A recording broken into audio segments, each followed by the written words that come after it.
Hello, and welcome to Day by Day True Crime Stories, the podcast where we explore a different crime or justice milestone from this day in history. I'm your host, Kona Gallagher, and today is April 16th. Today marks one of the darkest days in American school history. On this day in 2007, the campus of Virginia Tech, nestled in the town of Blacksburg, Virginia, became the site of the deadliest school shooting ever recorded in the United States. A student named Seung-Hui Cho carried out a two-part attack that left 32 people dead, many more injured, and a nation forever changed. This was more than just a tragedy. It was a moment that forced the country to confront difficult, painful questions about mental health, school safety, and access to firearms. Let's get started. Seung-Hui Cho was born in South Korea in 1984 and immigrated to the U.S. with his family when he was just 8 years old. They eventually settled in Centerville, Virginia, hoping, like many immigrant families, to build a better life. But Cho struggled deeply from a young age. He was painfully shy and withdrawn, and by the time he was enrolled in school, he'd been diagnosed with selective mutism. It's an anxiety disorder that left him nearly unable to speak in certain situations. He also lived with major depressive disorder, both conditions that shaped his high school experience and required special education services.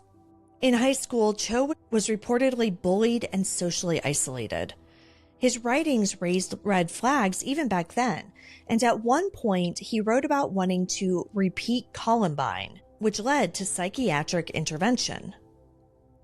At Virginia Tech, Cho studied English, but his behavior continued to disturb both students and faculty. His creative writing assignments were dark and violent. His professors grew concerned enough that they referred him to the university's counseling services. In 2005, a Virginia special justice declared Cho mentally ill and ordered outpatient treatment. But due to critical gaps in the mental health reporting system, this information never made it into national databases. And because of that, Cho was still able to legally purchase the firearms that he would later use in the attack. The horror of April 16, 2007 unfolded in two separate phases. They were hours apart, but they were both chaotic and devastating. The first attack took place in West Ambler Johnston Hall at 7:15 a.m. Cho entered a dorm and shot and killed two students, Emily Hilscher and Ryan Clark. Police arrived and began investigating at 7:30 a.m. Shockingly, despite this tragedy, classes resumed as normal at 8 a.m. At 9:01 a.m., Cho mailed a package to NBC News. Inside was a disturbing mix of writings, photos, and videos outlining his grievances. It wasn't until over 2 hours after the original shooting at 9:26 a.m. that Virginia Tech sent out a campus-wide email alerting students of the earlier shooting. But by then, Cho was already preparing to strike again. The second attack took place in Norris Hall. At 9:40 a.m., Cho entered Norris Hall, which was an academic building, and chained the doors shut behind him. 2 minutes later, at 9:42, calls began pouring into 911. Shots had been fired. As police breached the building, Cho took his own life at 9:51 a.m. In those few short minutes, Cho killed 30 more people and wounded 17 others. 6 more were injured as they jumped from windows trying to escape. The victims ranged in ages from 18 to 76. 27 students and 5 professors died that day, each with their own story, their own dreams, and their own communities left grieving. Among them were Ross Alameddine, 20, an English major from Massachusetts; Aaron Peterson, 18, a freshman from Centerville, Virginia; Meenal Panchal, 26, a graduate student from Mumbai, India; Matthew Laporte, 20, an ROTC cadet who died protecting classmates; Rima Samaha, 18, also from Centerville; She was bright, artistic, and beloved by her family. And then there were the professors, mentors and guides, many of whom died trying to protect their students. Liviu Librescu, a Holocaust survivor who blocked the door so students could climb out the window.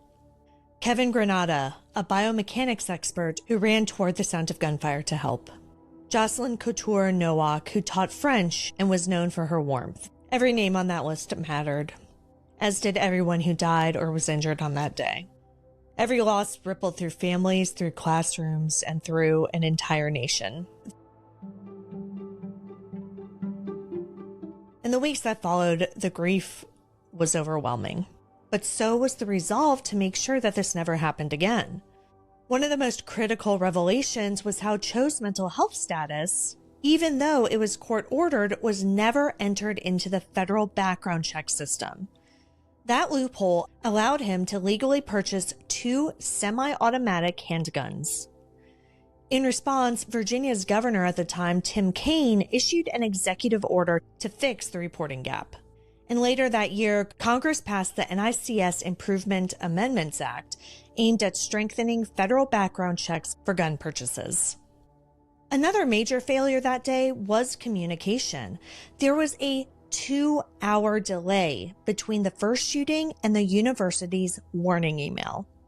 That delay absolutely cost lives. After the shooting, schools across the country began implementing emergency alert systems, text messages, sirens, automated calls, basically anything that could spread information quickly in a crisis. Lockdown drills became the norm. Threat assessment teams were created. Universities restructured how they handled students in crisis. There was also a broader recognition of the need for mental health support on campuses. Funding for counseling centers increased. Universities launched campaigns to reduce stigma around asking for help, and more eyes were put on early warning signs. Virginia Tech created a permanent memorial. 32 Hokie stones, one for each victim, placed in a semicircle on the drill field, the heart of campus. Every year, the community gathers for a vigil and a moment of silence at 9:43 a.m., the time the second attack began. For the families, the pain never disappears, but neither do the memories of those who were lost. And for the university, "We Are Virginia Tech" became more than just a slogan. It became a declaration of healing and unity through heartbreak. The Virginia Tech shooting reshaped the national conversation around gun laws, mental health, and campus safety. It's part of a tragic lineage, one that includes Columbine, Sandy Hook, Parkland, Uvalde, and countless others. But in each case, voices rise. Survivors, families, advocates, lawmakers, students, they're out there fighting to prevent the next one. The shooting at Virginia Tech was both a tragedy and a turning point. It was a heartbreaking lesson about the cost of inaction and the importance of listening, really listening to the signs of distress before it's too late. Thank you for joining me on today's episode of Day by Day True Crime Stories. If you found this story meaningful, please consider subscribing and leaving a review. It'll help us grow. And be sure to join me again tomorrow as we explore another significant event in true crime history. Until then, stay safe and remember that behind every headline is a life worth remembering. And we are Virginia Tech.